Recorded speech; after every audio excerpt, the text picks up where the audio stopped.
हर खबर पर होगी आपकी पकड़। डाउनलोड कीजिए एबीपी लाइव ऐप। मौलाना साद का क्या सुराग है, अभी तक क्यों नहीं दिल्ली पुलिस उन तक पहुंच पाई है, इस पर होगी चर्चा। शाजिया इल्मी बीजेपी की प्रवक्ता मेरे साथ जुड़ रही हैं। मुजीबुर रहमान प्रवक्ता हैं तबलीगी जमात के। लेकिन हम आपको बता दें कि 17 राज्य, हजारों कोरोना पॉजिटिव मामले, 7 राज्यों में तलाश, 40 दिन बीत चुके हैं, लेकिन फिर भी मौलाना साद ना तो खुद सामने आए हैं और ना ही उनकी जांच में पुलिस उन्हें सामने ला पा रही है। एबीपी न्यूज पहले दिन से कह रही है कि मौलाना साद को बाहर आना चाहिए। देखिए हमारी रिपोर्ट। तो मुसलमानों की दरमियान तफरीक पैदा करने, इनके दरमियान की मोहब्बतें खत्म करने के लिए एक प्रोग्राम बनाया गया है। गुनाह का डरावना सच पता है। इस रवैये के कारण ये संक्रमण तेजी के साथ फैला है, बहुत तेजी के साथ फैला। तबलीगी जमात के कार्यक्रम में बहुत सारे लोग जो पार्टिसिपेट किए थे, उनमें से बहुत सारे लोग जो है पॉजिटिव पाए गए और देश के अलग अलग स्थानों पर वो पहुंचे थे। गुनहगार का चेहरा पता है।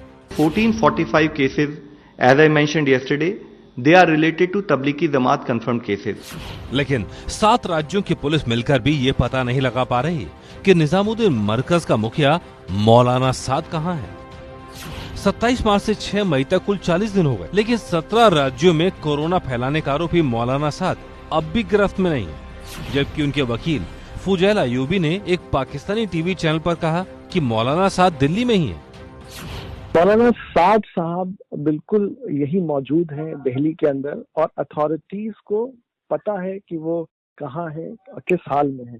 जी, वो खुद सेल्फ क्वारंटीन अपने आप को किए हुए थे और यही दिल्ली के अंदर। और उसके बाद 2 प्रेस रिलीज गई, फिर उसके बाद फिर एक ऑडियो गया, उसके बाद फिर एक तीनों जबानों में, अंग्रेजी, हिंदी, उर्दू में हजरत का एक खत वो सबको गया, और उसमें फिर इस बात का इसरार और वजाहत की गई कि भाई इसमें कोऑपरेट करे।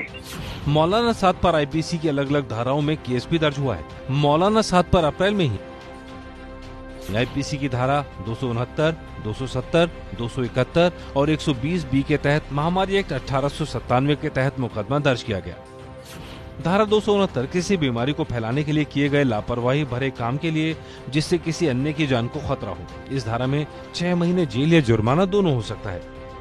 धारा 270 किसी बीमारी को फैलाने के लिए किया गया घातक या नुकसानदेह काम जिससे किसी अन्य व्यक्ति की जान को खतरा हो। इसमें अधिकतम 2 साल की जेल या जुर्माना या दोनों सजा हो सकती है। धारा 271 में क्वारंटाइन के नियम की अवज्ञा से संबंधित प्रावधान है। इसमें 6 महीने तक जेल या जुर्माना या दोनों से दंडित किया जा सकता है। धारा 120 बी में आपराधिक साजिश के लिए सजा का प्रावधान है। धाराएं गंभीर हैं, आरोप गंभीर हैं। कई राज्यों का आरोप है कि ऐसे में मौलाना साद को सामने आना चाहिए, लेकिन जब से ये मामला उठा है तब से लेकर आज तक मौलाना साद सामने नहीं आया। पूरे मामले में दिल्ली पुलिस पर भी सवाल उठ रहे हैं। 40 दिन से दिल्ली पुलिस क्या कर रही है? क्या केवल नोटिस जारी करके जिम्मेदारी पूरी हो गई? क्यों गंभीर धाराओं में केस दर्ज होने के बाद भी मौलाना साद सामने नहीं आए? क्या दिल्ली पुलिस पर कोई राजनीतिक दबाव है? दिल्ली पुलिस की क्राइम ब्रांच ने यूपी के शामली में मौलाना साद के फार्म हाउस पर 23 अप्रैल को रेड भी की, लेकिन वहां कुछ हाथ नहीं लगा। सवाल यह है कि पिछले 40 दिनों में करीब 17 राज्यों में जमातियों की वजह से कोरोना फैलने के बाद स्वास्थ्य विभाग से लेकर तमाम राज्यों के मुख्यमंत्री, मंत्री तक कह चुके हैं। खुद दिल्ली में जमात से जुड़े 1000 से ज्यादा कोरोना केस की बात है, लेकिन फिर भी क्या मजबूरी है कि मौलाना साद अभी तक न तो खुद सामने आए और न ही पुलिस उन्हें ला पाई।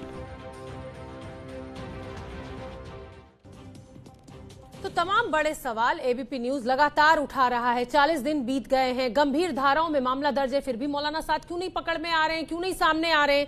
शाजिया इल्मी मेरे साथ जुड़ी हुई हैं और मुजीबुर रहमान तबलीगी जमात के प्रवक्ता हैं। शाजिया इल्मी, तमाम बीजेपी के जो प्रवक्ता हैं पानी पी पी कर, चिल्ला चिल्ला कर कह रहे हैं कि मौलाना साद की वजह से कोरोना फैला है, लेकिन क्यों नहीं पकड़ पा रही है आपकी पुलिस? सिर्फ टीवी पे बैठ के ही चिल्लाइएगा या अपनी पुलिस को भी कहिएगा कि काम करे? देखिए, पुलिस किसी की नहीं है और मैं पुलिस की बिल्कुल भी प्रवक्ता नहीं हूँ। मैं भाजपा की हूँ और सरकार की तरफ से और अपनी पार्टी की तरफ से बात को रखती हूँ। पुलिस का जो पूरा जो कंडक्ट रहा है वो आप ओपी जो आपके कॉरेस्पॉन्डेंट है उन्होंने संवाददाता उन्होंने बताया। तो 5 नोटिस गए हुए हैं, सारे के सारे जो 6 खाते हैं उनमें पता किया है किस तरह से पैसा आया है। आपने खुद ही बताया कि कैसे शिकंजा कसा गया है। IRTC के जरिए आपको पता चला है कि किस तरह से बुकिंग होती है। तो पूरी उनकी जो पूरा तरीका है काम करने का वो सब पता चल रहा है और उनको 5 नोटिस के बाद इंतजार है कि कब सर्टिफिकेट वो खुद देंगे। ऐसे में जिम्मेदारी है, जो शख्स अपने को अमीर कहता है, जो तबलीगी जमात का मुखिया है, जो मुसलमानों को दीन से हटाकर दीन से दूर करके हलाकत के रास्ते में उनको भेज रहा है, मुझे लगता है ऐसे लोगों की खुद जिम्मेदारी वो सामने आए। और अगर उसके बावजूद भी सामने वो नहीं आएंगे तो जाहिर सी बात है कि पुलिस को सर्टिफिकेट के बगैर घर दबोचना पड़ेगा उनके अपने घर से, जहाँ पे भी वो हैं। लेकिन बहुत ही ज्यादा बेगैरती से वो पेश आए हैं और गैर जिम्मेदाराना इतने कि वो आपराधिक लापरवाही से बढ़कर है, क्योंकि जो कुछ उन्होंने कहा उससे एक आम मुसलमान जिल्लत का पात्र बना। एक तरफ शोभना जी आप ये कह रही हैं, दूसरी तरफ लोग कहते हैं कि भारत में आप सुन रही बयान जफरुल्लाह इस्लाम के, अरुंधति रॉय के। एक तरफ तो ये कहा जाता है कि भारत की सरकार जो है ज्यादती कर रही है मुसलमानों पर, दूसरी तरफ से आप ये इल्जाम लगा रही हैं कि उनको धर दबोचा नहीं किया। ऐसे में पुलिस अपना काम कर रही है, शिकंजा पूरी तरह से तेज कर रही है और तेज कर दिया है। नोटिस दिए जा रहे हैं, इतना कौन सा बड़ा आतंकवादी है जो किसी बंकर में छुप गया है, ये भी तो सवाल उठेगा। और मेरा सवाल, मैं जानती हूँ कि आप पुलिस की प्रवक्ता नहीं है, लेकिन क्योंकि सत्ता में आप बैठे हुए हैं, होम मिनिस्ट्री को रिपोर्ट करती है दिल्ली पुलिस, इसलिए मैंने आपसे ये सवाल पूछा।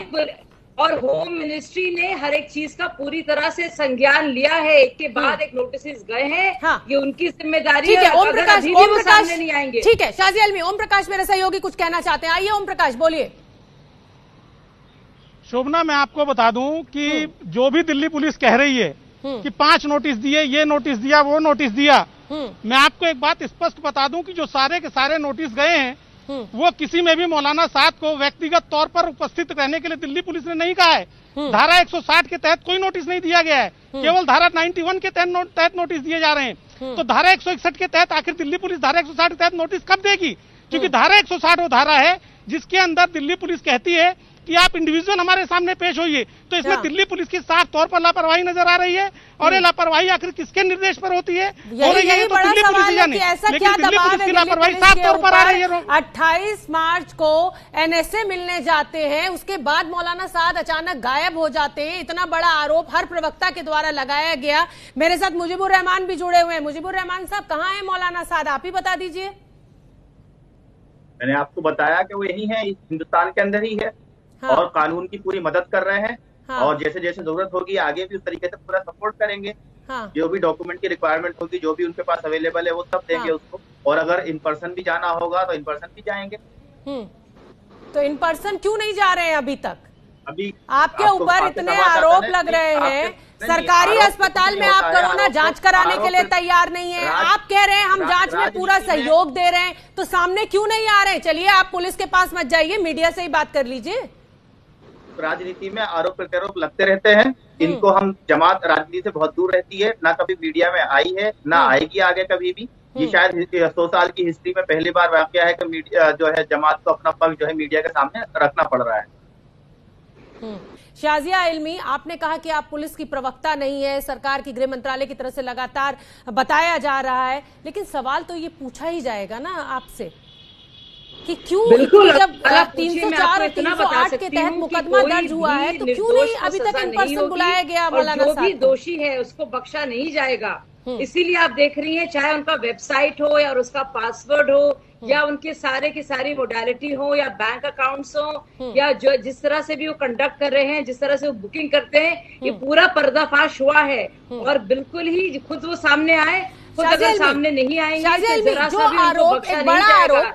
ये जानते हैं जो उनके वकील यहाँ बैठे हैं, ये जानते हैं कि किसी भी तरह से वो मैम मुझे सुन लीजिए, जो एक बड़ा आरोप आप लोगों के द्वारा लगाया जा रहा है, या पुलिस ये कह रही है कि विदेशों से पैसे का लेन देन हुआ, जब तबलीगी जमात में मेंबर्स ही विदेशों के हैं ज्यादातर, तो वो कहीं ना कहीं विदेशों से ही तो पैसा आएगा। ये भी तो एक बड़ा सवाल होगा ना, मलेशिया से आने वाला या अमेरिका से आने वाला डॉलर्स में ही तो पेमेंट करेगा। मुजीबुर रहमान, चलिए पुलिस की जांच में जैसा कि आप कह रहे हैं, आपका दावा है कि पूरी तरह से सहयोग कर रहे हैं, सब कुछ ठीक ठाक है, सरकारी अस्पताल में जांच भी नहीं करा रहे हैं, कोरोना नेगेटिव भी है, आप मेरे लिए समय ले दीजिए ना, अगर वो इतने पाक साफ हैं, आप मेरे लिए समय ले लीजिए, मेरी बात करवा दीजिए मौलाना साद से, मैं आ जाती हूँ इंटरव्यू लेने।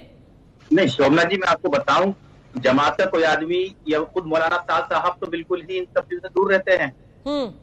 अच्छा, ऑडियो बना के अपने वीडियोस जारी करते हैं जिसमें भड़काने वाली बातें करते हैं, ये कहते हैं कि मुसलमानों को बांटने की कोशिश की जा रही है ताकि वो मस्जिद में ना आए, ये इन सब चीजों से दूर रहते हैं। नहीं, ये सब बात कोई भड़काने की नहीं है। आपको गलत कंटेक्स्ट में उन चीजों को देख रही हैं आप। आउट ऑफ द कंटेंट देखेंगे तो कल गलत मीनिंग निकलेगा। एक रिलीजियस लीडर, हर तरीके के हर रिलीजन में लोग इस तरीके की बातें, चलिए रिलीजियस लीडर है, एकदम पाक साफ है, मुझे समय दिलवाइए ना, बैठ के बोलिए ना एबीपी न्यूज पर कि मौलाना साहब तैयार है एबीपी न्यूज से बात करने के लिए।